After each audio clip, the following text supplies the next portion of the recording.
नमस्कार। एसटिभी च्याटमा यहाँलाई हार्दिक स्वागत छ। म प्रकाश गिरी। एसटिभी च्याटको आजको अङ्कमा हामी चर्चा गर्नेछौँ राजनीतिक परिदृश्य बदलिएको छ। जनादेश र परमादेश चर्चामा छ। भर्खरै बालकोट फर्कनुभएका निवर्तमान भनौँ या भूतपूर्व प्रधानमन्त्री केपी शर्मा ओली म जनादेशको प्रधानमन्त्री थिएँ, परमादेशले हटाइदियो भनेर उहाँले जिकिर गरिराख्नु भएको छ। बालकोटको बरन्डाबाट गएर उहाँले केही महत्त्वपूर्ण उद्घोष पनि गर्नुभएको छ। चर्चा भइरहेको छ, बहस विश्लेषणहरू बाँकी नै रहेको छ। आजको अङ्कमा उहाँले बरन्डाबाट गरेको घोषणाको हामी अलिकति विस्तारपूर्वक चर्चा पनि गर्नेछौँ। त्यसले सिङ्गो नेपाल कम्युनिस्ट पार्टी एमालेलाई पार्ने असरको बारेमा, प्रभावको बारेमा पनि चर्चा गर्नेछौँ र त्यत्रो करिब 2/3 मत प्राप्त गरेर बनेको सरकार कसरी बालुवाटारबाट बालकोट पुग्यो त? अनि हामी 5 वर्ष प्रतिपक्ष नै हो भनेर आफूले आफूलाई नै विश्वास दिलाइरहेको, आफूले आफूलाई नै हामी प्रतिपक्ष नै हो भनेर बारम्बार भनाइरहेको प्रमुख प्रतिपक्ष कसरी बालुवाटार पुग्यो त? उसका चुनौतीहरू अब के रहेका छन् त? आन्तरिक चुनौती, बाह्य चुनौती। आजको अङ्कमा यी विषयमा बढ्ता केन्द्रित भएर हामी चर्चा गर्नेछौँ। हामीसँग कुराकानीको लागि स्टुडियोमा यति बेला स्टुडियोमा हुनुहुन्छ हरि रोका। तपाईँलाई स्वागत छ। हस्, धन्यवाद। कुराको सुरुवात चाहिँ जनादेश र परमादेशबाट गरौँ। हुन्छ। यो जनादेशबाट बनेको सरकार कसरी हट्यो? होइन, उहाँले जनादेश प्राप्त गर्नुभएकै थियो। निवर्तमान प्रधानमन्त्री खड्गप्रसाद ओलीले तपाईँको चाहिँ उहाँले प्राप्त गर्नुभएकै हो मत। उहाँलाई तपाईँको चाहिँ नि 2टा पार्टी मिलेर पहिले सरकार बनाउनलाई सपोर्ट गरे। 2टा पार्टी मर्ज भएर एउटै पार्टी नेकपाको डबल नेकपाको चाहिँ तपाईँको उहाँ अध्यक्ष पनि हुनुभयो र प्रधानमन्त्री पनि, एब्सोल्युट प्रधानमन्त्री पनि हुनुभयो। झन्डै 2/3 नजिकको चाहिँ थियो उहाँलाई समर्थन। खसेको मतको झन्डै तपाईँको चाहिँ नि 62-63% भोट वा मतलब त्यस सिट 63% जति सिट चाहिँ उहाँलाई उपलब्ध थियो। त्यसो हुँदाखेरि उहाँ स्ट्रङ प्रधानमन्त्री हुनुहुन्थ्यो। अब बिचमा के थाहा भयो भने उहाँहरू 2टा अध्यक्षले पावर सेयरिङ गर्ने गरी, होइन, मतलब आधा पावर सेयरिङ गर्ने भन्ने कुराहरू आए। तर त्यो बिचमा उहाँलाई तपाईँको चाहिँ अर्को अध्यक्ष प्रचण्डले छोडिदिनु पनि भयो। त्यसो गर्दाखेरि उहाँ तपाईँको चाहिँ नि मतलब नेपालको राजनीतिमा सबैभन्दा स्ट्रङ प्रधानमन्त्री, झन्नै यो 250-300 वर्षकै इतिहासमा सबभन्दा शक्तिशाली राजनीतिको रूपबाट उहाँ चाहिँ नि स्थापित हुनुभएको थियो। तर उहाँले तपाईँको चाहिँ नि पहिले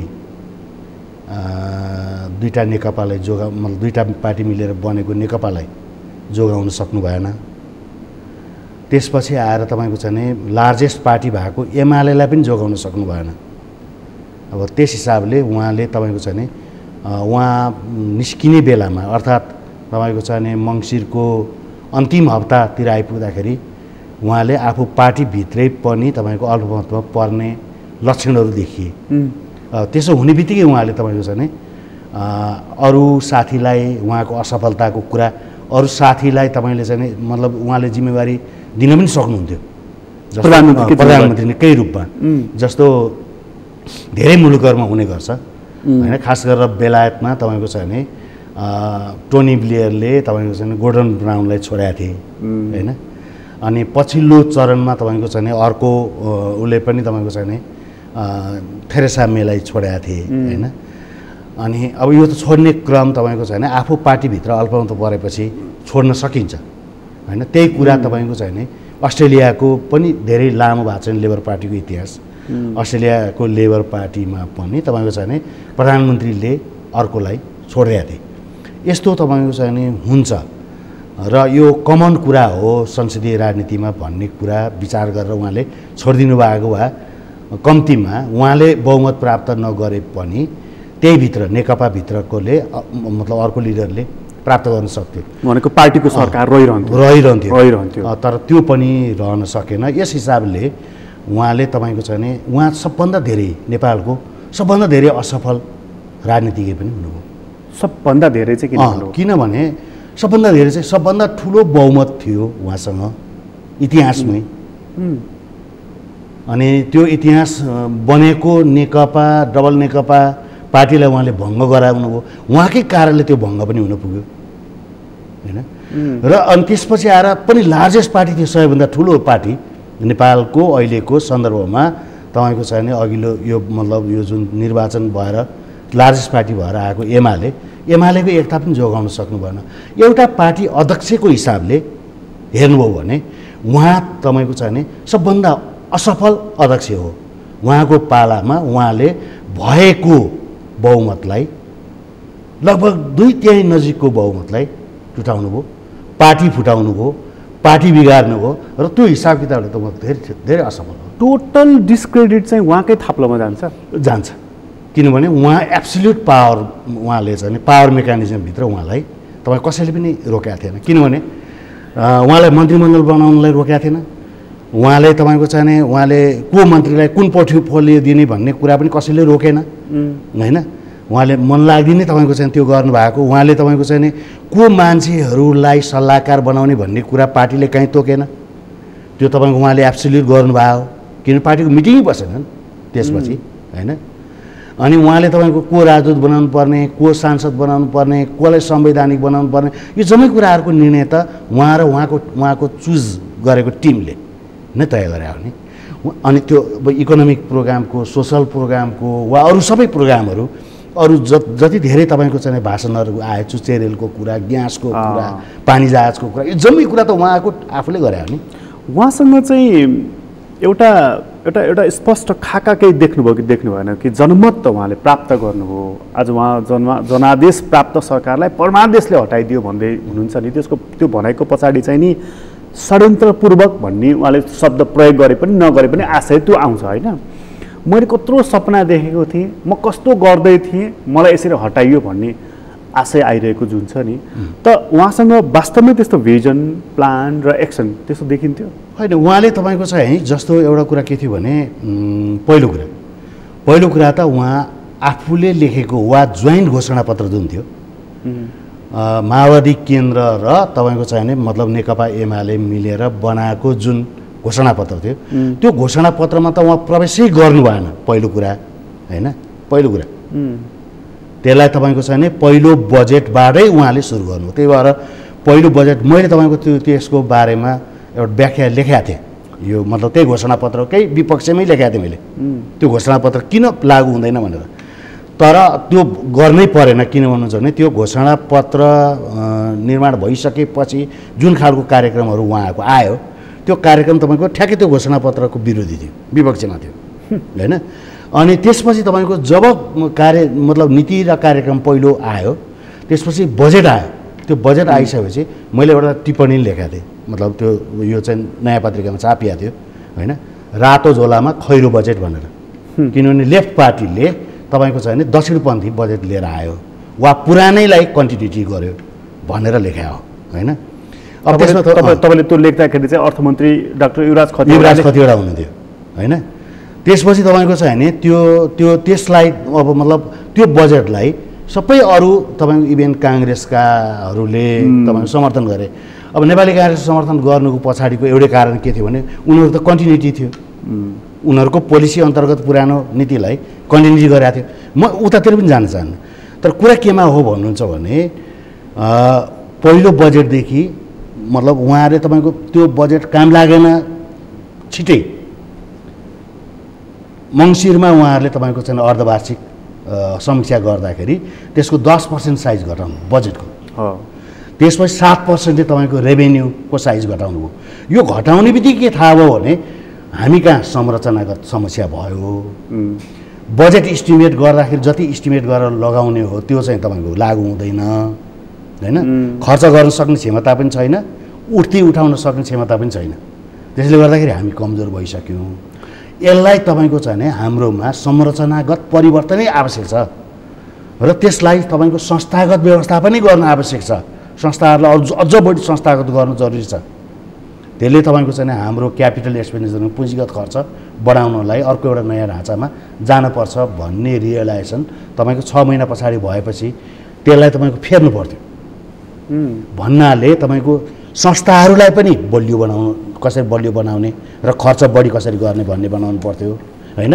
यता पोलिसी लेभलमा पनि संरचना गर्नका लागि को संरचनामा सहभागी बनाउने हो, कसलाई तपाईँको एड्रेस गर्नलाई सहभागी बनाउने हो, त्यो संरचना फेर्नुपर्ने हो भन्ने बारेमा पनि गर्न पर्थ्यो।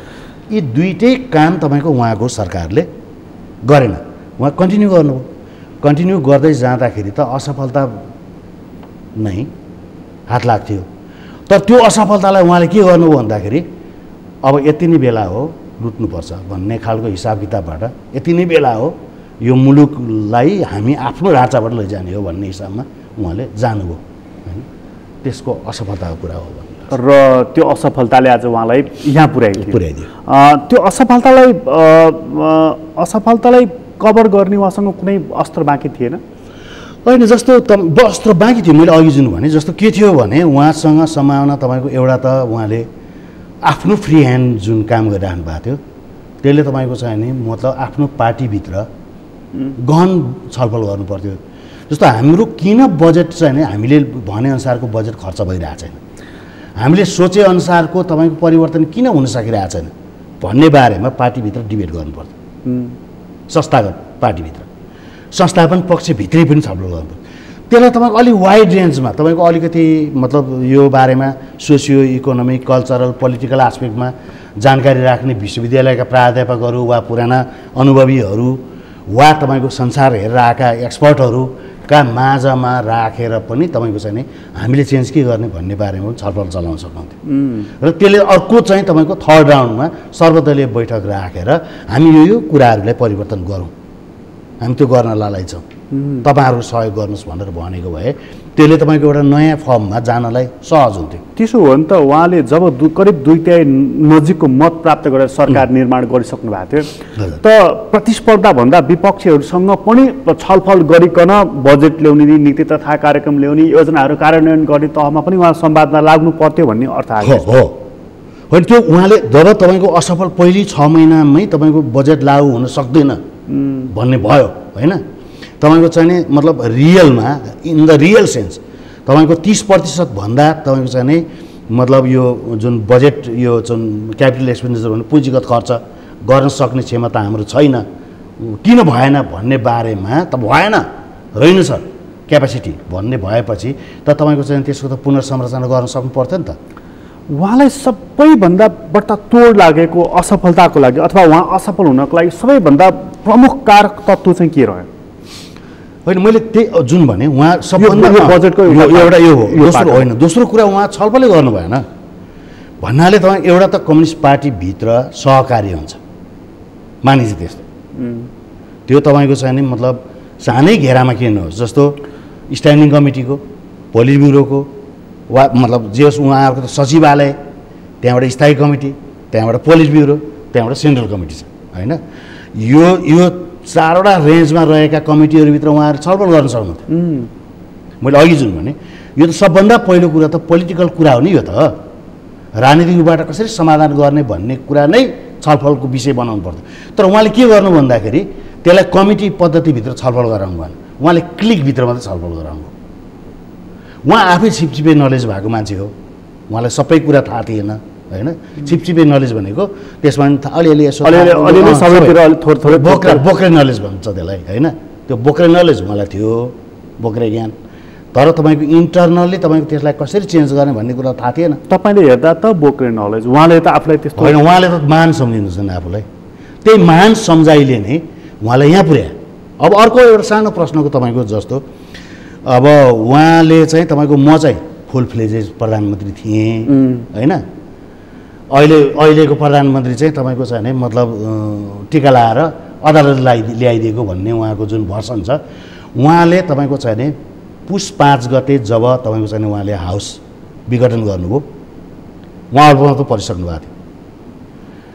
त्यसपछि आएर तपाईँको चाहिँ नि अर्को एउटा कुरा त के हो भने फागुन 23 गते जब तपाईँको चाहिँ मतलब 2टा पार्टी डिभिजनको कुरा आयो होइन, विभाजनको कुरा आयो, उहाँ त्यसै पनि अल्पमत हुनुहुन्थ्यो किनभने उहाँको पार्टीको उहाँले होल्ड गरेको पार्टीको सङ्ख्या 121 मात्रै हो होइन।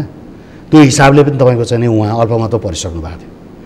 अस्ति भर्खरै तपाईँको चाहिँ नि गरे होइन यो चाहिँ नि मतलब उहाँले हाउसमा लिन खोज्नु भयो होइन विश्वासको मत त्यो विश्वासको मत लिन खोज्दाखेरि उहाँले पाउनु भएन हालाकि मतलब अर्को अल्टरनेटिभ गभर्मेन्टले पनि तपाईँको चाहिँ मतलब भन्या बेलामा बहुमत पुर्याउन सकेन तर पछिल्लो पटक तपाईँको जब मतलब अर्को सरकार बनाउने बेलामा सही जुन आयो होइन 149 छैन 149 जना सही तपाईँको चाहिँ मतलब हेड एन्ड हेड काउन्ट गरेर गयो होइन त्यो हिसाब किताबले तपाईँको उहाँ भयङ्कर अल्पमतमा हुनुहुन्थ्यो र अर्को पक्ष बहुमतमा थियो र भोलिपल्ट तपाईँको ल्याएर अदालतमा उभिया होइन 146 जना उभिया होइन होइन 3 जना मात्रै घटाए हो त्यसो गर्दाखेरि उहाँ अल्पमतकै हुनुहुन्थ्यो यदि बहुमत नभएको भए अदालतले शेरबहादुर देउवालाई प्रधानमन्त्री बनाउनु हुन्थेन त्यस कारणले गर्दाखेरि उहाँले त्यस्तो खालको ब्लेम गर्नु उचित होइन उहाँ अहिले जुन भनिराख्नु भएको छ नि म चाहिँ निर्वाचित फलानु चाहिँ टिका लगाएर चाहिँ नि होइन उहाँ निर्वाचित हुनुहुन्थ्यो त्यो उहिले हो पछाडि उहाँ अल्पमत परिसक्नु भएको थियो उहाँले गुमाइसक्नु भएको थियो त्यही भएर अघि हामीले जुन मतलब मैले भने होइन अगाडि तपाईँको चाहिँ नि सर्वथा एकदम ठिक हो उहाँले भनेको एउटा चाहिँ नि उहाँ बहुमतमै हुनुहुन्थ्यो बहुमत होइन एब्सोल्युट पनि होइन 2/3 उहाँ प्रधानमन्त्री हुनुभएकै हो सङ्केत होइन यसमा होइन त्यसमा कुनै शङ्का थिएन तर उहाँले लुज गर्नुभयो उहाँले तपाईँको नेकपा फुटाउनु भयो र त्यसबाट तपाईँको चाहिँ मतलब अरू यो चाहिँ माओवादी निस्क्यो हो होइन त्यहाँबाट फेरि नेकपा मतलब एमाले जुन बाँकी रह्यो नेकपा एमाले त्यो पनि त्यसलाई पनि उहाँले समेट्न सक्नु भएन समेट्न नसक्नु अर्काको कमजोरी हुन्छ पार्टी अध्यक्ष त उहाँ हुनुहुन्थ्यो नि नेकपाको अध्यक्ष नि उहाँ हुनुहुन्थ्यो एमालेको अध्यक्ष नि उहाँ हुनुहुन्थ्यो यसलाई अर्को ढङ्गबाट तुलना गरेर हेर्ने हो भने जब चाहिँ संसद विघटन भयो त्यति बेला राजा ज्ञानेन्द्रले कु गरे तत्कालीन माओवादीप्रति पनि उनी नकारात्मक भए तिनलाई पनि आक्रमण गरे यता भएका संसदीय लोकतन्त्रवादी पार्टीहरूलाई पनि उनले आक्रमण गरे अन्तमा के भयो त उनको सत्ता पलट भयो आज केपी ओलीको पनि त्यही अवस्था भयो अहिले कसैलाई पनि गणना त्यसरी हुँदैन हामी अलिक म्याच्योर भइसक्यौँ भन्नाले तपाईँको नेपालको राजनीति अलि म्याच्योर भइसकेको छ तुलनात्मक रूपबाट म्याच्योर कुन अर्थमा यसमा निमा कि तपाईँको चाहिँ उहाँ जुन एब्सोल्युटिजम भनेको तपाईँको एकाधिकारवादी भएर म नै सर्वेसर्वा हुँ म नै राष्ट्र हुँ भन्ने टाइपबाट जब तपाईँको चाहिँ ओलीजीले अहमता पेश गर्न थाल्नुभयो र त्यो अहङ्तालाई तपाईँको चाहिँ राष्ट्रपतिजीले ठप्पा लगाइदिँदै जानुभयो छाप लगाइदिँदै जानुभयो उहाँको महत्त्वाकांक्षा चुलियो तर त्यो महत्त्वाकांक्षा चुलिएदाखेरिको एउटा नोक्सान तपाईँको चाहिँ हामीले सङ्घीय लोकतान्त्रिक गणतन्त्रको जुन हामीले संविधान ल्याएको छौँ त्यो संविधानमा तपाईँको धेरै त्रुटिहरू कमजोरीहरू छन् अस्वाभाविक होइन एमेन्डमेन्ट गर्दै जानुपर्ने हो होइन तर मेन थिम तपाईँको राजनीतिलाई व्यवस्थित बनाउनको लागि तपाईँको चाहिँ होइन हामीले तपाईँको हामी शक्ति नहुँदै पनि हामी एक भयौँ भने हामीले तपाईँको चाहिँ यो एब्सोल्युटिजमलाई यो एकाधिकारवादलाई होइन हामी मतलब परास्त गर्न सक्छौँ भनेर जुन पार्टीहरू युनाइटेड भए होइन त्यो युनाइटेड हुनु भनेको तर यो चाहिँ म्याच्युरिटी नै हो तर अहिले जसरी शेरबहादुर देउवाको नेतृत्वमा अहिले सरकार जुन बनेको छ तपाईँलाई यसलाई पनि पोलिटिकल्ली म्याच्युर्ड भएको मान्नुहुन्छ यसमा गठबन्धन एकछिन हेरौँ है कङ्ग्रेसको प्रधानमन्त्री हुनुहुन्छ शेरबहादुर देउवा माओवादी केन्द्रको साथ समर्थन छ सरकारमा गइसकेको छ नेकपा एमालेकै माधव नेपाल समूहको समर्थन रहेको देखियो उहाँले शुभकामना नै दिइसक्नु भएको छ यसलाई कसरी म्याच्युर्ड मान्नुहुन्छ होइन यसमा नि यो तपाईँको चाहिँ नि उहाँ एकदम दुधले धोको राम्रो असल उहाँ एकदम भिजनरी लिडर हुनुहुन्छ भनेर होइन उहाँ काकतालीय नै प्रधानमन्त्री हुनुभयो उहाँ सेकेन्ड लार्जेस्ट पार्टी भएको नाताले Nepali Congress second largest party भएको र त्यसको नेता भएको नाताले नै उहाँ तपाईँको त्यहाँ पुग्नुभयो यहाँ तपाईँको हेर्न पर्ने कुरा के हो भने कम्तीमा यो संविधानको वा संविधान सभाले बनाएको संविधानको रक्षाका लागि तपाईँको चाहिँ नि उभिनको लागि उहाँ तयार हुनुभयो उहाँ तपाईँको चाहिँ इभेन त्यो तयारी उहाँ मङ्सिर 5 गते पनि हुनुहुन्थेन इभेन तपाईँको फागुन 11 गते पछि पनि उहाँ तयार हुनुहुन्थेन फागुन 11 गतेको अदालतको फैसला पछाडि पनि उहाँ तपाईँको चाहिँ नि मैले अपोजिसनको लिड गरेर म प्रधानमन्त्री बन्छु भन्ने आँट गरेर उहाँले हिसाब किताब गर्न थाल्नु भएको थिएन हैन। त्यो हिसाबले तपाईँको चाहिँ नि ओलीजीको त्यस बेला पनि विकल्प हुँदैन छैन भने जस्तै पनि भएको थियो हैन। त्यो नभएको पनि होइन। तर ओलीजीको चरम महत्त्वाकांक्षा तपाईँको जब उहाँले एकदम बढ्ता ठुल्ठुलो कुराकानी गर्दै जानुभयो त्यसले तपाईँको चाहिँ नि हामीसँग हाम्रो यो संविधान तपाईँको रहन सक्ने अवस्था रहेन भन्ने जस्तो पनि एउटा आयो। दोस्रो महामारीलाई उहाँले जुन जसरी डिल गर्नुभयो त्यो महामारीलाई डिल गर्ने तपाईँको चाहिँ उहाँसँगको असक्षमता जुन देखा पर्दै गयो हैन, त्यसले पनि तपाईँको चाहिँ अप्ठ्यारो पर्दै गयो हैन। त्यसपछि उहाँले तपाईँको महामारीलाई रोकथाम गर्ने भनेको लकडाउनभन्दा बाहेक अर्को केही छैन भने जस्तो गर्नुभयो। त्यसपछि आएर तेस्रो अर्को एउटा कुरा के हो भन्दाखेरि आम मान्छेको जनजीविका चाहिँ नि खतरामा पर्दै गयो। आम मान्छेको जनजीविका खतरा पर्ने जीवन धरापमा होइन। गाउँमा त छँदै थियो, धराप परेकै हो होइन। सहरमा पनि धरापमा पर्न थाल्यो। इन्फर्मल वर्कर्सहरूको काम हुन छोड्यो होइन। सामान्य पसलहरू सब बन्द भए, रेस्टुरेन्ट र होटलहरू बन्द भए। यसले तपाईँको मिडल क्लास फ्यामिलीलाई पनि ठुलो असर पर्न थाल्यो र त्यसको अल्टरनेट कुनै कुरा थिएन हैन।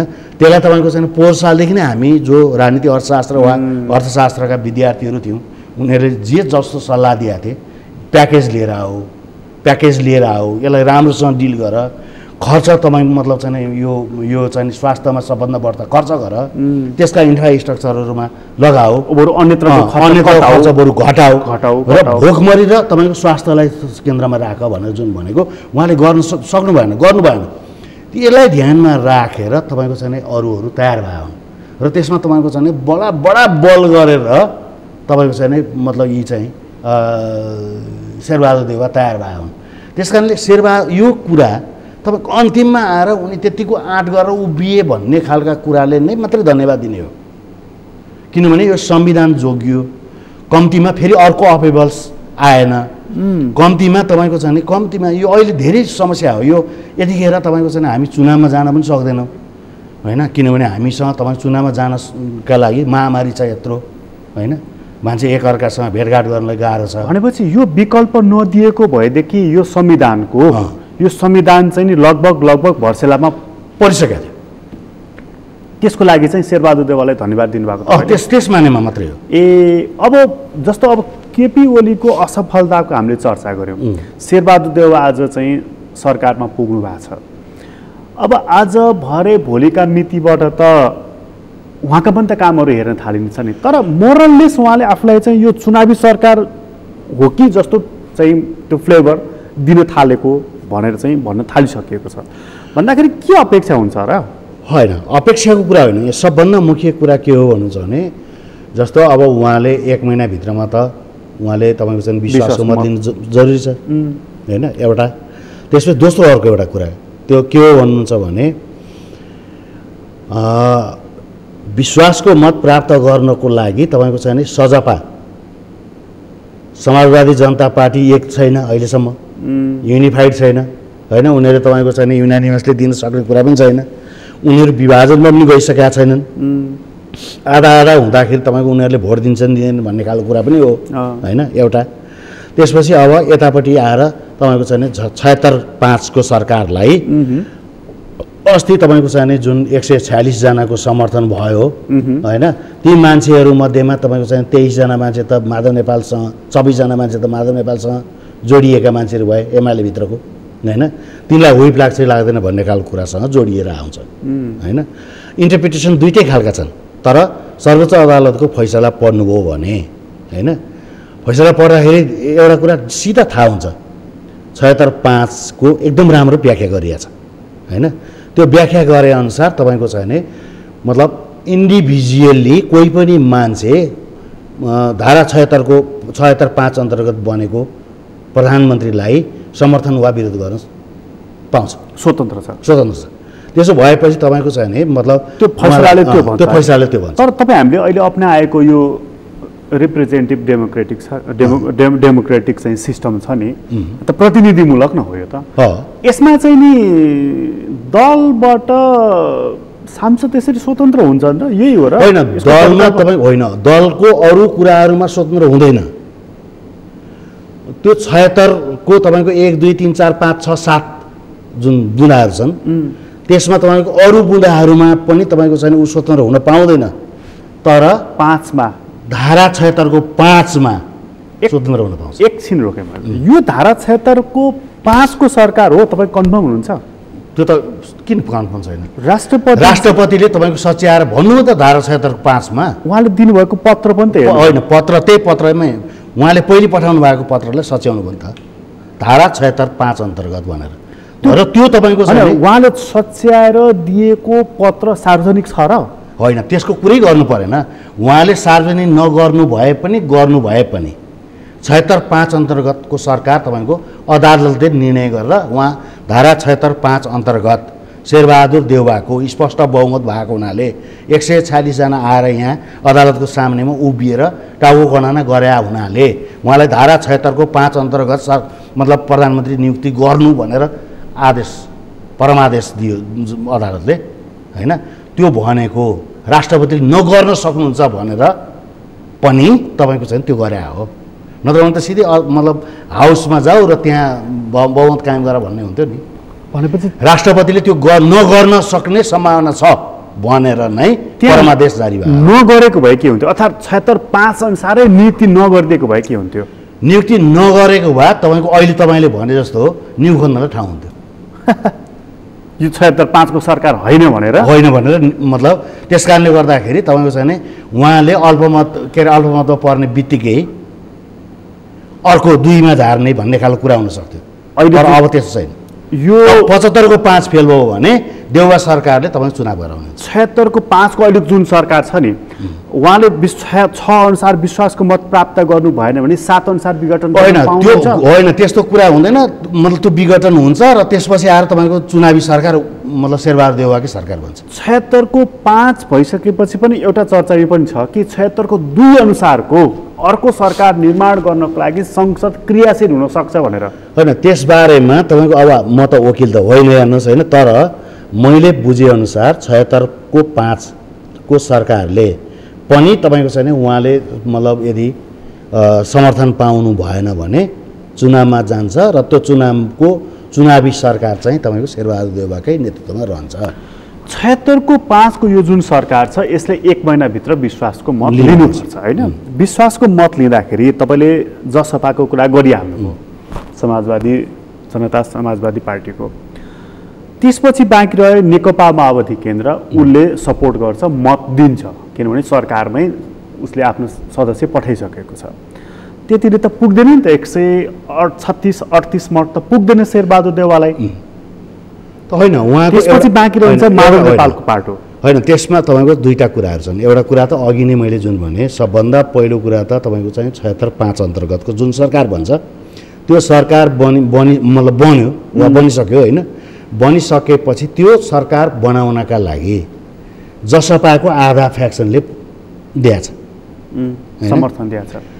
एउटा मानिलिनुहोस् कि तपाईँको जसपा पार्टीको क्यारेक्टर जुन छ होइन, र त्यसमा तपाईँको जो अस्ति मन्त्री हुन गए उनीहरू मतलब केपी ओलीजीको मन्त्री परिषदमा मन्त्री हुन गए उनीहरूको मोरल बाइन्डिङ पनि होला, उनीहरू तपाईँको छ ती 10 जना नजालान्, तर बाँकी सदस्यहरूको पक्षमा तपाईँको चाहिँ नि अहिले नै यसै भन्न सकिँदैन। पहिलो कुरा ती सफ्ट हुन सक्छन् यो अहिलेको सत्ता पक्षमा होइन। एउटा पक्ष त्यो हो। त्यसपछि आएर तपाईँको मोरल बाइन्डिङ हो माधव नेपाल पक्षको। मोरल बाइन्डिङ भनेको तपाईँको चाहिँ नि खड्ग प्रसाद ओलीको सरकारले तपाईँको चाहिँ काम गरेन, यो सर्वसत्तावादी भयो, यो विकास विरोधी भयो, यसले तपाईँको चाहिँ नि मतलब यो सबै क्रियाकलापहरूलाई खास गरेर तपाईँको चाहिँ नि यो महामारीलाई व्यवस्थित गर्न सकेन। त्यस कारणले गर्दाखेरि यो सरकारको पतन हुनु जरुरी छ र अर्को तपाईँको चाहिँ नि खास गरेर यो हाम्रो यो चाहिँ भनौँ न यो मुलुकको संविधानमा नै तपाईँको चाहिँ नि आँचा आउन सक्ने स्थिति बन्यो भनेर शेरबहादुर देउवाले समर्थन गरे हो नि। त्यसैले उहाँहरूको मोरल बाइन्डिङ छ। तर अब त्यस हिसाबले अहिले तपाईँको धारा 76 को 5 अन्तर्गत त्यो जब फ्री हुन सक्ने सांसद फ्री हुन पाउँछ भनेर भनेको छ, त्यो हिसाबले पनि उहाँहरूले तपाईँको चाहिँ जसले अस्ति सिग्नेचर गरेर आए त्यो बाइन्डिङ मोरल बाइन्डिङको कारणले तपाईँको चाहिँ विश्वासको मत उनीहरू दिनलाई फ्री हुनेछन्। मोरल बाइन्डिङ भन्दा चाहिँ अब उहाँहरूले पोलिटिकल इन्ट्रेस्ट भनेको आफ्नो पार्टीको हित पोलिटिकल बाइन्डिङलाई चाहिँ हेर्नुहुन्छ होला नि त। पार्टी विश्वासको मत दिए पार्टी फुट्छ, विश्वासको मत नदिए पार्टी जुट्न सक्ने सम्भावना जीवित रहन्छ। त्यो पनि त सम्भावना रहेन। त्यो सम्भावना किन रहेन भन्नुहुन्छ भने प्रधानमन्त्री खड्गप्रसाद ओलीले प्रधानमन्त्रीत्व गुमाइसकेपछि उहाँ जसरी हिजो तपाईँको चाहिँ तामझामका साथ आफ्नो निवासमा पुगेर बरन्डाबाट उहाँले जुन भाषण गर्नुभयो त्यसले तपाईँको चाहिँ 10 बुँदेको काम छैन भनेर तपाईँको चाहिँ उहाँले आफैले भन्नुभयो। त्यो 10 बुँदे होइन। अब त्यसपछि उहाँले तपाईँको माधव नेपाल त गद्दारै घोषित गरिदिनु भयो उहाँले। त्यसपछि आएर तपाईँको चाहिँ महासचिव ईश्वर पोखरेलले 10 बुँदे काम लाग्दैन भनेर घोषणा गरिदिनु भयो होइन। अध्यक्ष र महासचिव दुईटैले भनिसकेपछि होइन तपाईँको चाहिँ मतलब त्यो 10 बुँदाको बाइन्डिङभित्र पनि तपाईँको चाहिँ मतलब त्यो त त्यसै पनि तपाईँको चाहिँ त्यो सिग्नेचर कसैले गरेका थिएनन् होइन। त्यसलाई तपाईँको चाहिँ स्थायी कमिटीमा लगेर छलफल गरेर बहस गरेर गर्नुपर्ने कुरा पनि त्यो पनि भएन भनेको त्यो एउटा खेसरा मात्रै हो। अहिले त हिजो त तपाईँको पुतलास दहनदेखि लिएर सारा कुराहरू त भइसके। अब तपाईँको चाहिँ माधव कुमार नेपाललाई ठेलेर पल्लो छेउमा पुर्याइसकेपछि तपाईँको उहाँसँग के बाँकी रहन्छ भनेपछि पार्टी फुट्छ कि भन्ने चिन्ता भएबाट माधव नेपाल कुरो होइन। अब त लगभग तपाईँको चाहिँ नि मतलब यो चाहिँ नि अब 99 को केस भइसक्यो। अब तपाईँको चाहिँ 1% अब काकतालीले तपाईँको चाहिँ मिल्ने एउटा कुरा भयो होइन। नत्र भने तपाईँको चाहिँ नि अब त्यो यो प्याचअप हुन सक्ने सम्भावना म देख्दिनँ। त माधव नेपालको हकमा त यो भयो तर ती 26 जना जसले हस्ताक्षर गरेका छन् घटेर 23 आइपुगेका थिए। त्यहाँ केही सेलिब्रिटी नेताहरू पनि छन्। त उनीहरू के भन्दैछन् भने माधव नेपाललाई हामी त्यति बेला साथ दिँदैनौँ जब उनी पार्टी नै फुटाउने तहमा जान्छन् भने हामी साथ दिँदैनौँ। उनीहरू भोकली बोलिरहेका छन्। त्यो भन्दै पनि तपाईँको एउटा कुरा के छ भने उहाँहरू एकदम कम्प्लिट घोर मतलब नैतिकवान भएर मतलब यो चाहिँ नि ओलीको पक्षमा समर्थन जनाउनका लागि पनि उहाँहरूलाई गाह्रो छ। जतिसुकै पार्टी एकता गर्छु म चाहन्छु भने पनि होइन। त्यो एउटा कुरा के हो भन्नुहुन्छ नि हिजो उहाँले हस्ताक्षर त गरे हो नि अदालतको परिसरमा गएर उभिएकै हो नि। महासचिवको क्यान्डिडेट भएका मान्छे होइनन् सुरेन्द्र पाण्डे हो ऊ महासचिव होइनन् घनश्याम भुषालजी। उहाँहरू कसैले फकाएर ललाएर ललिपप खुवाएर तपाईँको अदालतमा उभिन गए हुन्। उनीहरूको मोरल बाइन्डिङ हुँदैन। पोलिटिकल तपाईँको राजनीतिक तपाईँको चाहिँ नि दरिद्रता सो गर्न पाइन्छ। हामीले सबभन्दा बढी विश्वास गरेका युवा नेताहरू हुन् नि उनीहरू होइन। वा हामी जस्ता मान्छेहरूले तपाईँको चाहिँ नि उहाँहरूको तपाईँको नैतिकता भन्ने हुँदैन। अलिअलि राजनीतिमा नैतिकता स्खलन भइसकेपछि तपाईँ कहाँ गएर उभिनुहुन्छ? एउटा पीर देखिन्छ उहाँहरूमा कि फेरि नयाँ पार्टी निर्माण गर्ने सङ्गठन गर्ने आदि इत्यादि बडा झ्याउलाग्दो काम छ। त्यो पीर देखिन्छ क्या। होइन त्यो त दुःख त उहाँहरूको हो नि। बिसाउनु भएको त उहाँहरूले हो। पहिले गुटे बनाउनु हुन्थेन, गुटमा लाग्नु हुन्थेन होइन। तपाईँको चाहिँ मतलब उसले चाहिँ नि के अरे अध्यक्षले जे भन्नुहुन्छ त्यो मान्दै हिँड्नु पर्थ्यो कि फरक मत राख्नु हुन्थेन। त्यो फरक मत राख्न थालिसकेपछि प्रश्न उठाउन थालिसकेपछि त्यो प्रश्न मैले किन प्रश्न उठाउँदैछु र कसको अगाडि प्रश्न उठाउँदैछु भन्ने कुरा थाहा पाउनु पर्दैन। उहाँहरूले हामीले पार्टीको लार्जर इन्ट्रेस्टलाई हेऱ्यौँ भनेर भन्ने ठाउँ छ कि छैन? होइन लार्जर इन्ट्रेस्ट र मतलब सर्टर इन्ट्रेस्टको कुरै होइन, मुलुकको कुरा हो यो। फेरि स्टेबल बनाउने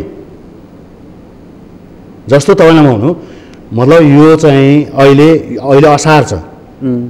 पार्लियामेन्ट तपाईँको 3 गते बस्छ साउन होइन। साउनको 3 गते बस्छ। त्यसपछि तपाईँको चाहिँ 4-5 दिनभित्रमा तपाईँको चाहिँ विश्वासको मत दिने वा 1 हप्ताभित्रमा विश्वासको मत लिने भन्ने कुरा हुन्छ। त्यसो भयो भने तपाईँको चाहिँ जस्तो 10, 12, 13, 15 गतेभित्रमा तपाईँको चाहिँ विश्वासको मतको कुरा गर्नुपर्ने हुन्छ। किनभने त्यस बारेमा अर्को नयाँ बजेटको कुरा पनि गर्नु छ। यस्तो हुँदाखेरि तपाईँको जस्तो यदि फेलियर भयो वा तपाईँ उहाँले विश्वासको मत पाउनु भएन भने तपाईँको चाहिँ कति रहन्छ जस्तो मतलब साउन ल मानिस 15 होइन भदौ असोज कार्तिक मङ्सिर पुष माघ 6 महिनाभित्र चुनाव गर्नुपर्छ 6 महिनाभित्र चुनाव गराउनको लागि अहिले हामीसँग त्यो स्थिति छ अहिले सेकेन्ड भेरिएन्ट चलिरहेछ थर्ड भेरिएन्ट आउन बाँकी छ यो उसको मतलब यो वैज्ञानिकहरूले गरिरहेको कुरा हो होइन अनि हामी जस्तो तपाईँको चाहिँ कमजोर आय स्थिति भएको र अहिले पनि तपाईँको 10% मान्छेलाई पनि तपाईँको भ्याक्सिन नदिएको पहिलो भ्याक्सिन नदिएको मुलुकमा तपाईँको चाहिँ नि मतलब हामी त्यो रिस्क मोल्न सक्छौँ होइन आर्थिक रूपबाट हामी जर्जर भइसक्यौँ हामी तपाईँको हामीलाई अरू कसैले पत्या दिन सक्छ त्यत्रो पैसा धेरै पैसा जर्जर भन्नाले हाम्रो तपाईँको चाहिँ अहिले झन्नै 75% हाम्रो तपाईँको जुन हाम्रो चाहिँ कुल ग्रास उत्पादनमा लगानी गर्ने वा तपाईँ अनुदान के अरे उसमा गर्ने योगदान गर्ने जुन फन्डहरू छन् होइन उद्योग बन्द छ कल कारखानाहरू बन्द छन् तपाईँको चाहिँ होटलहरू बन्द छन् पर्यटन सबै बन्द छ इन्फ्रास्ट्रक्चर बन्द छ सारा कुरा बन्द भएको समयमा यो खर्च हामीले कहाँबाट ल्याउने मान्छे महामारीले मरिरहेका छन् हामी उपचार दिन सकिरहेका छैन होइन मान्छे भोकले तडपिरहेको छ सडकमा मान्छे मरिरहेका छ यी सबै मान्छेहरूको यो दुर्दशा भइराखेको बेलामा हामीले तपाईँको चाहिँ यस्तो खेलाँची गर्दै जाने त्यस कारणले त्यसको जिम्मेवारी तपाईँको लिनुपर्छ पर्दैन नेताहरूले ल ठिकै छ यदि खड्ग ओलीलाई बचाउँदाखेरि पार्टी बस्थ्यो र हामी पनि बस्थ्यौँ भनेर भन्ने हो भने अस्ति अदालतमा गएर किन उभिया त यदि शेरबहादुर देउवालाई विश्वासको मत नदिँदाखेरि फेरि पनि कम्युनिस्ट पार्टीकै सरकार बन्छ भन्ने उहाँहरूको तर्क अहिले जुन गरिराख्नु भएको मलाई त्यस्तो लाग्दैन तपाईँ किन भन्नुहुन्छ भने त्यो त विखण्डित भइसक्यो खण्डित भइसक्यो उहाँहरू तपाईँ जस्तो खड्ग प्रसाद ओलीलाई अध्यक्ष बनाएर तपाईँको फेरि तपाईँको पार्टी एकता हुन्छ त्यो सम्भावना देख्नुहुन्छ कहाँबाट छ खड्ग प्रसाद ओली र तपाईँको प्रचण्डको बिचमा तपाईँको काटामारको कुरा छ होइन उहाँहरूसँग कुनै एकले अर्कोलाई कहीँ विश्वास गर्ने स्थिति बनेन हिजै मात्रै तपाईँको माधव नेपालको पुत्ला जरा होइन कोटेश्वरमा बारदलीमा गएर तपाईँको चाहिँ गद्दार भनेर घोषणा गरे होइन अनि त्यसपछि तपाईँको चाहिँ गुन्जाइस हुन्छ एकताको शेरबहादुर देउवाको अबको चुनौती के रह्यो त शेरबहादुर देउवाको चुनौती भनेको तपाईँको चाहिँ नि यो त अहिले जुन टाउको गनेर जुन मतलब यो चाहिँ भावनात्मक रूपबाट होइन यो सिस्टम जोगाउनको लागि मान्छेहरूले जुन खालको उहाँलाई समर्थन गरे त्यो समर्थनको लाज राख्नुहुन्छ कि राख्नुहुन्न भन्ने एउटा पहिलो सवाल त्यो हो होइन उहाँलाई तपाईँको चाहिँ उहाँले विधिको शासन वा कानुनी मर्यादालाई पालन गर्ने होइन मतलब शान्ति सुरक्षा अमन चयन कायम गर्ने अन्याय गरेका फटाइ गरेका मान्छेहरूलाई तपाईँको थुन्ने पक्राउ गर्ने होइन भ्रष्टाचारीहरूलाई तपाईँको चाहिँ कारवाही गर्ने अब त्यसपछि आएर अरू प्रोग्रामको कुरा जस्तो अघि मैले भने सबभन्दा पहिलो कुरो त हेल्थको कुरा स्वास्थ्यको कुरा गर्नु पर्यो मूल महामारी कन्टेन गर्ने कुरा गर्नु पर्यो यसले तपाईँको भोकमरी ल्याएछ तपाईँको चाहिँ कृषिमा अप्ठ्यारो ल्याएछ तपाईँको चाहिँ उद्योगमा अप्ठ्यारो छ सबै कुराहरूमा सबै फ्रन्टहरूमा इकोनोमीका सबै अवयवहरूमा अर्थशास्त्रका सबै अवयवहरूमा तपाईँको चाहिँ अप्ठ्यारो छ तर तिनलाई तपाईँ कसरी व्यवस्थित गर्नु तर त्यसमा त केपीओलीले जुन चुनौतीको सामना गर्नु परेको थियो शेरबहादुर देउवाले गर्नुपर्ने सामना पनि त्यही नै हो त्यो सामना गर्नको लागि तपाईँ त्यसैले गर्दा अहिले एउटा प्रश्न आछ होइन यो त निकै अगाडि मैले लेखेँ पनि थिएँ जस्तो कमन मिनिमम प्रोग्राम तयार गर्नुपर्छ यदि तपाईँ मतलब एउटा त तपाईँको चाहिँ विधिवत रूपबाट यो गठबन्धन जुन अहिले 5 पार्टीको गठबन्धन भनेर बन्यो त्यो 5 पार्टीको गठबन्धन ओली सरकारभन्दा केमा भिन्न छ ओली सरकारले के गर्न सकेन र उनीहरूले गर्न सक्छन् कुन माध्यमबाट गर्न सक्छन् कस्ता इन्स्टिट्युसनहरू गठन गरेर गर्न सक्छन् कसलाई व्यवस्थित गरेर गर्न सक्छन् त्यो म्याच्युरिटी यो गठबन्धनमा देख्नुहुन्छ तपाईँ छैन तर यो आवश्यकता हो र उनीहरूले यो कुरालाई महसुस गर्नुपर्छ उनीहरूले तपाईँको चाहिँ ओठे कुरा गरेर मात्रै हुँदैन होइन ओठे कुरा गरेर भित्री कुरा गरेर मात्रै हुँदैन हुँदो रहेछ नि त प्रचण्ड र तपाईँको चाहिँ खड्ग प्रसाद ओलीको बिचमा होइन प्रेमपूर्वक तपाईँको चाहिँ को पाइलट भएर उडेका होइनन् जहाज उडाएका होइनन् तर तपाईँको बिचैमा उनीहरू त ल्यान्डिङ गर्नै सकेनन् नि त क्र्यास हो त्यस्तै क्र्यास हुनसक्छ। त्यस कारणले गर्दाखेरि शेरबहादुर देउवाले अरू तपाईँको चाहिँ समर्थन गर्ने पुष्पकमल दाहाल प्रचण्डले वा तपाईँको अरू जति पार्टीहरू छन् उपेन्द्र यादवले भोलि वा तपाईँ अरू एउटा तपाईँको चाहिँ कमन मिनिमम प्रोग्राम तयार गर्नु पर्यो। न्यूनतम कार्यक्रम साझा कार्यक्रम त्यसमा सहमति बनाउनु पर्यो। त्यो चाहिँ पोलिटिकल हुनसक्छ, इकोनोमिक हुनसक्छ, सोसल हुनसक्छ, कल्चरल हुनसक्छ, होइन वैदेशिक हुनसक्छ। यी 5वटा विषयहरूलाई जोडेर तपाईँको चाहिँ उनीहरूले प्रष्ट भाषामा अन्डरस्ट्यान्डिङ लिएर आउनु पर्यो। यसमा अर्को जोडिएको बाह्य पक्ष पनि छैन होइन? हजुर, यो सरकार बनिसकेपछि कतिपय मानिसहरू भन्छन् कि यो भारतले नरुचाएको सरकार हो। प्रधानमन्त्रीजीको भाषण बन्यो भने यो डिजाइनबाट बन्यो सरकार, मलाई चाहिँ सुरुदेखि बुमराङमा पार्न खोजिएको थियो डे 1 देखि। अब म त बाहिर परेको छु, अबको आँखाको तारो शेरबहादुर देउवा हुन्छ, म पावर रिगेन गर्छु भन्ने उहाँका निकटस्थहरूको भनाइ त्यो देखिन्छ। भन्दाखेरि बाह्य पक्षहरू कति प्रभावी कति हावी हुन्छन्? अब होइन, हावी नहुने भन्ने प्रश्नै हुँदैन। जस्तो तपाईँको चाहिँ प्रश्न त एउटा ठुलो प्रश्न त आइसकेको छ। एउटा त एमसिसीको प्रश्न आयो होइन?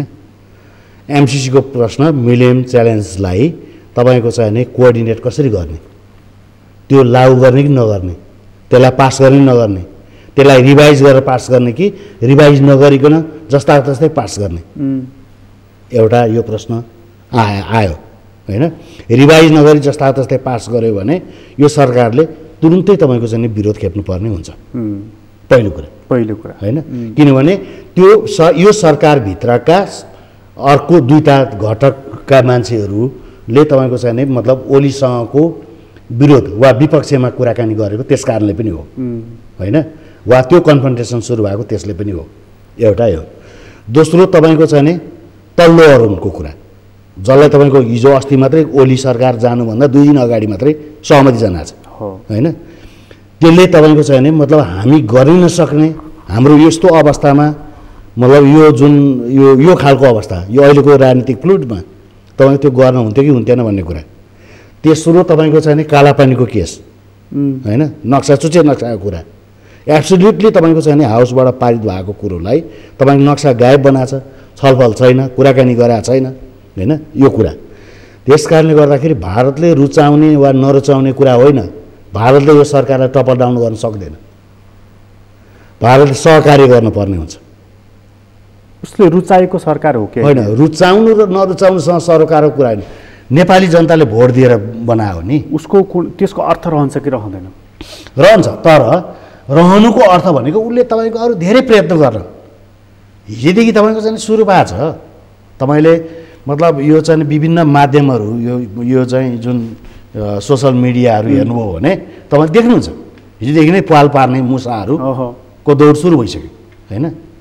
अनि यो कन्फ्रन्टेसन तपाईँको एकले अर्कोलाई उठाउने होइन? त्यही पार्टी 5वटा भित्र पनि तपाईँको चाहिँ एकले अर्कोलाई हिर्काउने होइन? त्यो हिर्काउनु भनेर तपाईँको चाहिँ च्याखे हालिदिने यो खालको कुरा सुरु हुन्छ होइन? एजेन्डाहरू सल्भल आउँछ, त्यो अस्वाभाविक होइन। तर कुरा के हो भन्नुहुन्छ भने त्यसैले तपाईँले कमन मिनिमम प्रोग्राम तयार गर्नुपर्छ। भनेपछि यो सरकारले सन्तुष्टि दिन्छ कि दिँदैन, अथवा आफूलाई चाहिँ त्यो चेक जाँच गर्दाखेरि चाहिँ यसले न्यूनतम नम्बर पाउँछ कि पाउँदैन भन्ने कुरा चाहिँ कोभिडमा यसले कसरी डिल गर्छ? होइन, सबभन्दा पहिले त तपाईँ उनीहरूले यो गर्नुपर्ने कोभिड डिलदेखि लिएर इकोनोमिक, सोसल, कल्चरल, पोलिटिक्स र वैदेशिक नीति होइन? आर्थिक, सामाजिक, राजनीतिक, सांस्कृतिक र वैदेशिक। तर जम्मी यसको जिम्मेवारी चाहिँ यसो हेर्दाखेरि चाहिँ निर्वाचन गराउने जस्तो। निर्वाचन गराउने त हो नै, आउने 1.5 वर्ष पछाडि निर्वाचन गराउनै जरुरी छ। प्रश्न चाहिँ फेरि पनि 7 महिनापछि कि 1.5 वर्षपछि भन्ने? 7 महिनाभित्रमा तपाईँको चुनाव गराउन सकेन भने त तपाईँको यो सिस्टम फेलियर हुन्छ। कतै त्यही चाहिराखेको त छैन? होइन, चाहने एउटा कुरा हो तर कम्पल्सन अर्को कुरा हो होइन? जस्तो अपेबलै ल्याउने। यसमा चाहिँ केपी ओलीको पार्टीको त्यो समूहको भूमिका पनि महत्त्वपूर्ण हुन्छ। होइन, रहन्छ, नरहने होइन। र उहाँले बालकोटको बरन्डाबाट जसरी उहाँले चाहिँ अपिल गर्नुभएको छ नि अबको चाहिँ नेकपा एमाले केपी ओली समूह चाहिँ शान्त बालक भएर बस्नेवाला छैन भन्ने कुराको सन्देश पनि हो नि त्यो। तर एउटा कुरा पनि हो नि, उहाँले कहाँबाट तपाईँ बालुवाटारको बाल्कोनीबाट घोषणा गर्नु र बालकोटको बाल्कोनीबाट घोषणा गर्नु फरक कुरा हो। राष्ट्रपति सम्भवतः मेरो विचारमा उहाँ कन्ट्रोभर्सीमा हुनुहुन्छ, कन्ट्रोभर्सीमा रहनुहुनेछ। यद्यपि उहाँ तपाईँ खोपीको देउता हुनुपर्छ। त्यो अस्तिको शपथको पत्रको बेहोराको सन्दर्भमा भएको लफा हेर्दाखेरि उहाँ सहयोगी अब यस्तो कुरा छ, के छ भन्नुहुन्छ भने अब दुईटा पक्षहरू आखिरी तपाईँको छ भने अहिले जो राजनीतिज्ञहरू छन् उनीहरू पेशेवर राजनीतिज्ञहरू हुन्। पेशेवर, म तपाईँ कहाँ अहिले आएँ, म पेशेवर होइन। तपाईँ पेशेवर हो किनभने तपाईँ काम गर्नुहुन्छ होइन, तपाईँको यो पेसा हो, म पेशेवर होइन हो। त्यस्तो तर अहिलेका राजनीतिज्ञहरू पेशेवर भएको छ। पेशेवरहरूलाई तपाईँको यो सिस्टम ढाल्दा सहज हुँदैन। उनीहरूलाई पनि खानु लाउनु हिँड्नु गाडीमै चढ्नु हिँड्नु पर्ने हुन्छ। ऊ सर्वसाधारण होइन। त्यस कारणले गर्दाखेरि उसले त्यति मात्रै विरोध गर्नुपर्ने हुन्छ जुन ठाउँमा ऊ उभिन सकोस्। यो सिस्टम समाप्त हुँदा उनीहरू सबै समाप्त हुन्छ। जसरी तपाईँको चाहिँ नि मतलब राज संस्था समाप्त हुँदा ज्ञानेन्द्र शाहको अहिले हालत भएको छ होइन, त्यो हालत यो सिस्टम सकियो, यो कोल्याप्स गयो भने तपाईँको चाहिँ नि उनीहरूका दिन चाहिँ फेरि फर्केर आउँदैन। यो सिस्टमको योगदान हो खड्गप्रसाद ओली र विद्यादेवी भण्डारीको त्यो पोजिसन बनेको। उहाँहरूको कति कन्ट्रिब्युसन थियो त्यो इतिहासले हिसाब किताब गर्ला।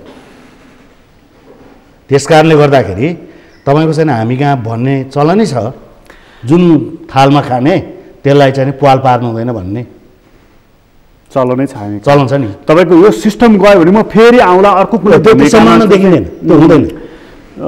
यो सिस्टम कोल्याप्स अथवा कोर्स करेक्सनको कुरा पनि जोडतोडले चलिराखेको छ नि यो बिचमा। होइन, त्यसलाई तपाईँको अहिले यो मतलब चल्ला, तर यो समय होइन। यो सरकार यो चाहिँ एकदम भयङ्कर क्यालामिटिजमा हामी छौँ।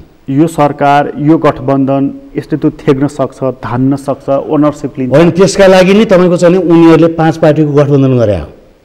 त्यो 5 पार्टीभित्रको तपाईँको छैन उनीहरूको कुनै सिद्धान्त विचार तपाईँको सबै कुरा मिलेर गरे हो होइन। उनीहरूलाई के लाग्यो, के थाहा भयो भने यो सिस्टम जाँदा हामी कोल्याप्समा जान्छौँ, नेसनको एक्जिस्टेन्स पनि अप्ठ्यारो पर्न सक्छ। त्यसकारण युनिफाइड भयो मलाई त्यस्तो लाग्छ। अरू व्यक्तिगत हित आदि इत्यादि पदकै लागि भन्छन् नि बाहिर जुन च्यापसम्म। त्यसका लागि तपाईँको छैन जस्तो हिजो अस्तिसम्म शेरबहादुर देउबा तपाईँको छैन माननीय खड्गप्रसाद ओली प्रधानमन्त्री हुँदाखेरि उहाँले उठाएका प्रश्नहरूमा कहीँ उहाँ मतलब अपोजिसन पार्टीले अपोजिसनको रोल प्ले गरेको थियो र? पहिलो वर्ष त तपाईँको नीति कार्यक्रममा उहाँहरूले एक वचनै भन्नु भएन। बजेट आयो, बजेटमा तपाईँको उहाँका अर्थशास्त्रीहरूले उहाँले तपाईँको सबैले समर्थन गरेकै हो। दोस्रो वर्ष पनि उहाँहरूको त्यत्रो कुनै स्ट्रङ तपाईँ थिएन रिजर्भेसन होइन। मतलब रिजर्भेसन तपाईँको चाहिँ उहाँहरूले इन्डिभिजुअली एक दुईजना मान्छेहरूले कुरा उठाउनु बेग्लै कुरा हो, तर संस्थागत रूपबाट नेपाली काङ्ग्रेस अपोजिसनको भूमिका थिएन, भागभण्डाको पोलिटिक्समा थियो, सहयोगी नै थियो, सहयोगी थियो होइन। अलिअलि हामीलाई पनि देऊ, तिमी मात्रै किन खान्छौ भने लियो पनि खायो पनि होइन। आज बल्ल आएर चाहिँ नि अब चाहिँ सिस्टमै जान्छ कि क्या हो भन्ने परेपछि बल्ल भयो। यो सिस्टम जाँदाखेरि अहिलेको एक्जिस्टिङ पोलिटिकल पार्टीहरू बाँकी रहँदैन। यो कुरा उनीहरूले बुझे हुन्छ। यो चाहिँ भित्तामा लेखेर राखेको। यो सिस्टम आफै कति सुरक्षित छ? सुरक्षित छैन। यो सुरक्षित भनेको यो त तपाईँको भर्खर बनायो होइन। यो बनेको तपाईँको चाहिँ 5 वर्ष त भयो। म अघि भर्खर पनि हेर्दै थिएँ तपाईँसँग कुरा गर्नुभन्दा एकैछिन अगाडि डाक्टर बाबुराम भट्टराई चाहिँ यो संसदीय प्रणाली मोडलबाट भएन, कार्यकारी राष्ट्रपति प्रणालीमा जानुपर्छ भनेर संवैधानिक राष्ट्रपतिकै सन्दर्भमा यत्रो प्रश्न छ, कार्यकारी राष्ट्रपतिमा गयो भने के हुन्छ? होइन, यो त तपाईँको उहाँले जे कसरी कुराकानी गर्नुभयो, मेरो विचारमा यस्तो चञ्चलता ठिक हुँदैन।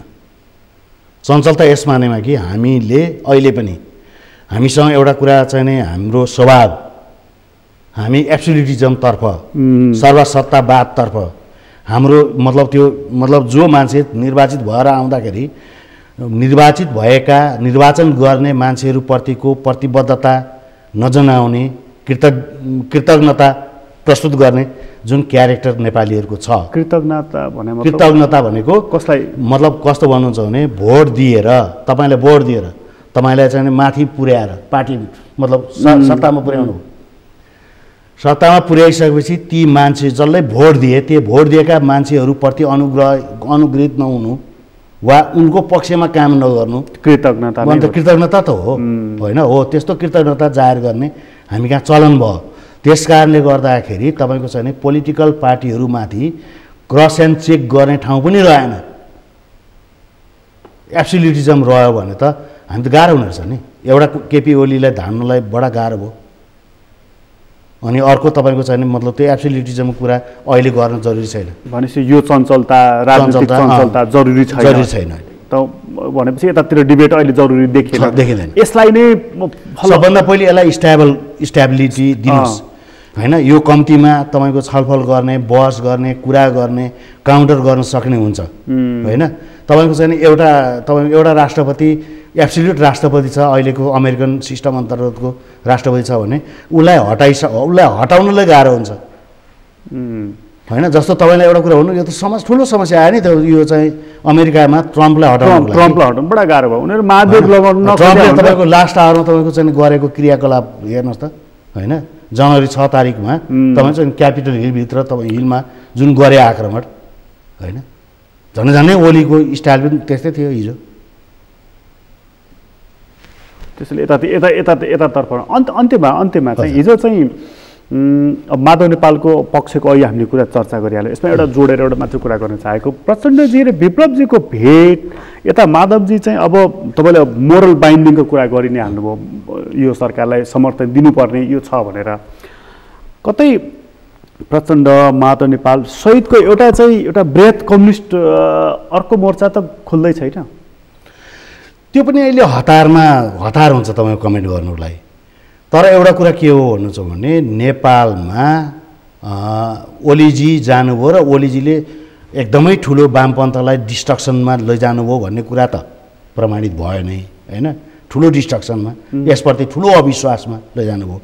तर नेपालको आर्थिक सामाजिक सांस्कृतिक जुन विभेदहरू छन् त्यो विभेदलाई सम्बोधन गर्ने मतलब नेपाली काङ्ग्रेस लिबरलिजमभित्र रहेर वा न्यू लिबरल एटिच्युडमा राखेर ऊ सेन्टर टु द राइटतर्फ गयो भने लेफ्ट पार्टी चाहिन्छ।